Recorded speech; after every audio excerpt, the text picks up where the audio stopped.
Olá pessoal, tudo bem? Vamos estar retomando as nossas aulas de inteligência artificial, tá? Um pouco de redes neurais. Eu estava quebrando bastante a cabeça de como a gente ia conseguir fazer isso de forma efetiva. Espero que eu tenha sucesso, né? Nesse meu propósito, tá? Espero que vocês consigam entender um pouco. É muito complexo, tá? Na minha compreensão, é um pouco complexo, é um assunto bem vasto, com muitas vertentes, uma que tem muita aplicação, tem muitas técnicas. Eu vou estar mostrando aí, acredito que a forma mais simples, né, entre aspas, de estar vendo esse assunto, tá? Então, a primeira coisa que eu queria estar vendo com vocês é se é verdade ou não isso aqui. Será? Né? E aí no final eu vou colocar esse mesmo slide no final das minhas aulas, tá? Será que inteligência artificial é um apanhado de ifs, então, se não, quando? Bem, não deixa de ser, né? Toda programação tem esses elementos, porém, o que torna um pouquinho complexo a questão da inteligência artificial, ao meu ver, os sistemas de otimização, tá? Que para você conseguir achar uma função que subdivida ali o seu universo de amostras e atributos para que você tenha ali um aprendizado é um pouco complicado. É o ponto onde eu tenho mais dificuldade e tenho muita vontade de estar estudando isso aí. Então a gente vai estar vendo essas questões, tá? Espero que vocês estejam vendo aí se realmente é ou não essa farsa, que é um monte de se ou de então, quando. Bem, eu vou estar aí utilizando como referência, né, o livro do Ivan Nunes da Silva, Redes Neurais aí para engenharia e ciências aplicadas. Eu recomendo a vocês a comprarem esse livro, tá? É um livro muito bom, eu tenho ele aqui e sempre estou estudando, uso como base, tá? Recomendo a utilização desse livro, tá? Eu vou estar utilizando aqui, para a gente estar ilustrando aí, esse algoritmo que ele escreveu aqui, né, de uma forma muito bem apresentada, né, no livro tem toda a discussão sobre as construções, esse aqui no caso é só um neurônio, né, tem a rede de neurônios, que aí é um algoritmo um pouco mais complicado, né, do que esse aqui, e tem os demais lá, tá? Pois bem, na nossa aula hoje, a gente vai estar vendo o primeiro passo, tá? Que é com relação à obtenção de conjuntos de amostra de treinamento. Como que a gente coleta informações para a gente estar apresentando para uma rede neural, tá? E aí, nos próximos vídeos, a gente vai estar colocando ali o passo 2, passo 3, 4, e aí vai estar alguns vídeos juntando dois, alguns vídeos só sendo um, esse vídeo vai estar falando só do passo um, tá? Pois bem, coleta de dados, né, tratamento de dados. É importante a gente destacar que os bancos de dados são compostos por números, certo? Mas não é qualquer número que é um dado, certo?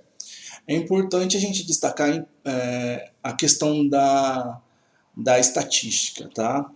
A estatística, ela é uma ciência que o pessoal acaba negligenciando muito, né? Vendo como é só fazer uma média, um desvio padrão, mas é muito mais, né, do que isso, principalmente quando você vai fazer uma pesquisa, onde você vai pegar uma amostra para poder representar um todo. Às vezes a amostra que você faz, ela não representa o todo, né? Eu costumo dar um exemplo, né, da questão, tá um exemplo, até tá um assunto em alta, a questão do aborto, né? Vamos imaginar que a gente vai fazer uma pesquisa para poder saber quantas pessoas votariam a favor ou contra o aborto. Vamos imaginar que a gente vai fazer essa pesquisa em frente a uma igreja, certo? Em um horário de culto ou missa, a gente vai ter um determinado resultado. Se a gente for fazer essa pesquisa na frente de uma casa noturna, né, no final ali da festa, a gente vai ter uma outra resposta. Se a gente fizer na frente de ali num calçadão ou dentro de um shopping center, onde transita pessoas tanto de igreja quanto pessoas que gostam de frequentar a casa noturna, ressaltando aqui que não tem problema nenhum você frequentar nenhum nem outro, tá? É só um exemplo. Eu gostaria de destacar que a gente teria, dependendo do lugar que a gente está, uma amostra que não representa o total, certo? A gente poderia fazer uma pesquisa envolvendo todos os brasileiros, perguntando para cada um. É possível fazer isso? É muito difícil, certo? Então, por isso que é necessário ter uma boa pesquisa para você ter um conjunto de dados que representem bem, né, aquele conjunto todo, certo? Porque senão você pode ter ali um treinamento que seja viciado em uma determinada resposta, né? E aquilo ali vai acabar te trazendo um problema, né? Você não vai conseguir representar essa informação através de um sistema de inteligência artificial, tá? Aqui no nosso exemplo, né, a gente fez ele em sala de aula. Como seria então aqui para coletar os dados? Bem, você pode usar uma ferramenta como o Excel para estar recebendo essa informação e aí você vai coletar, né? A gente poderia, no nosso exemplo, né, aqueles que não se recordam, a gente estava falando sobre criar um estudo, né, para ter uma inteligência artificial que identificasse ali o peso das pessoas que frequentam o Instituto Federal. Bem, o Instituto Federal do Campus Primavera do Leste tem 1.200 alunos e tem em torno ali de 100 funcionários, tá? 100, 100 e pouquinho, mas vamos colocar assim. Então a gente tem 1.300 pessoas em nossa comunidade escolar e a gente poderia pegar a altura e peso de todos ou pegar uma amostra, pegar 5 alunos de cada sala, aleatoriamente, claro, e a gente teria aí uma certa aproximação a gente espera, né, que a gente teria uma aproximação, né. Se a gente pegasse só os alunos de uma sala do primeiro ano, bem, eu imagino que o grupo ali entre os alunos do último ano, ali, do quarto ano da engenharia, né, principalmente o pessoal do sétimo semestre, eles são um pouco mais pesadinhos aí do que os alunos do primeiro ano do ensino médio, né? O pessoal ali ainda está em desenvolvimento corporal, tal, e o pessoal adulto já tem uma postura corporal um pouco diferenciada, tal. Então são só exemplos, né? A gente não pode pegar uma sala como o exemplo da escola inteira, certo? E nem o conjunto de professores representar a escola inteira ali nessa questão de altura e peso para poder saber essa questão aí, né? Bem, então, como eu disse, a gente poderia usar o Excel para poder colocar essas informações e depois transportar ela para o software de processamento de informação. Porém, vai depender de você, né? A forma que você vai querer colocar esses dados. Se você colocar no Excel, para você processar ele no software de processamento, você vai ter que importar essa informação, tá? Então, você vai ter que ir lá, importar, aí vai abrir uma outra janela, você vai colocar aqui uma matriz numérica e selecionar só a informação numérica, tá? Só que aí você vai ter que guardar a outra como referência de quem é os dados, né? Que também é importante destacar que desse banco de dados você vai ter que separar parte dele para treinamento, parte dele para teste e parte dele para validação. Então são 3 processos para você saber, que você vai trabalhar com os dados, né? E 2 ali redundantes, né? Para você saber que aquele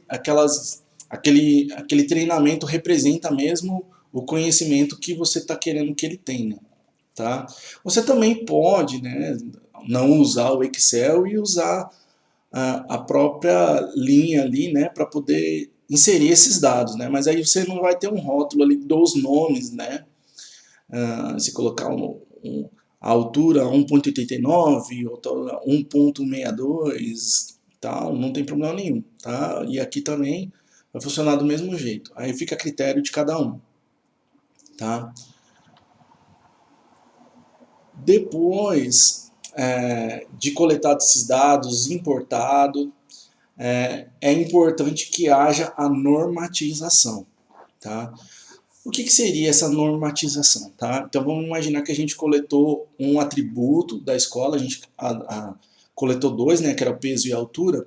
Então vamos imaginar que a gente tem um espectro aí, né, da pessoa mais baixa da escola até a pessoa mais alta da escola, tá? Então a gente vai ter ali em torno de 1,50 alguma coisa até 1,80 m alguma coisa, tá? Estou chutando valores aqui. Como a gente trabalha com funções de ativação que trabalham de -1 a 1 ou de 0 a 1, é importante que a gente normatize para que essa informação seja processada. Então, desse range de 1,15, desculpa, de 1,55 até 1,88 ou 1,90 alguma coisa, a gente transportar isso para -1 a 1. Então, o mais baixo representa -1 e todo o espectro está aqui dentro desse universo aqui, tá? E o maior vai representar ali o 1, tá? Então, todas as informações vão se enquadrar dentro desse rangezinho aí. Então, vamos estar vendo como que é lá no software, tá? Bem, então vamos lá. Para a gente importar os dados, são aqui import, tá? Eu vou lá onde eu salvei, né, aquele arquivo, né? Aqui no caso vai estar lá, acho que no livehead, não. Eu vou ter que cortar essa parte. Não, tá aqui. Então eu selecionei o arquivo que eu quero importar. Ele vai processar, né? Como ele está rodando um vídeo, gravando um vídeo aqui, ele vai demorar um pouquinho, acredito. Abriu aqui. Tem a informação aqui, eu não vou querer ele em tabela, eu vou querer ele em uma matriz numérica, tá? Toda essa matriz aqui. Então essa é uma forma que eu tenho de importar os dados, tá? E aqui salvou minha matriz, tá? Então peso vezes altura, né? Eu posso colocar aqui que x é igual peso vezes altura, tá? E essa seria a minha matriz de dados, tá? Se eu quiser, eu só troquei o nome dela, né? Se eu quiser salvar isso na pasta onde eu estou trabalhando o programa, é só vir aqui, ó. Você viu que eu apaguei, eu quero só salvar esse banco de dados X aqui, eu vou colocar save e vou colocar um nome qualquer aqui, eu vou colocar só dados, tá? Save dados. O que ele vai fazer? Ele vai salvar todas essas informações que tiver aqui no workspace dentro de um pacote chamado dados, tá? Então, dei Enter e ele salvou, tá vendo aqui, ó, ele veio para cá, dados, tá? Aqui, ó, já para você escrever seu programa, você precisa escrever edit aqui, tá? Ele vai abrir essa janelinha aqui de editor, é aqui onde você escreve para poder salvar, né, um programa, tá? Como eu já comecei a fazer o meu, eu vou abrir aqui, tá? Então, se você salvou aqui dados, tá? Se você quiser carregar essa informação quando você for processar depois, você vem aqui e escreve load, que é carregar, né? Entre parênteses, entre aspas, aqui o nome do arquivo dados, né? Que no meu, o anterior coloquei banco dados.mat, que é de MATLAB, né? E ponto e vírgula, e aí ele vai estar importando os bancos de dados. Para continuar, eu vou fazer num outro vídeo, né? Tô chegando aqui no limite que o YouTube permite. Então, até mais, pessoal.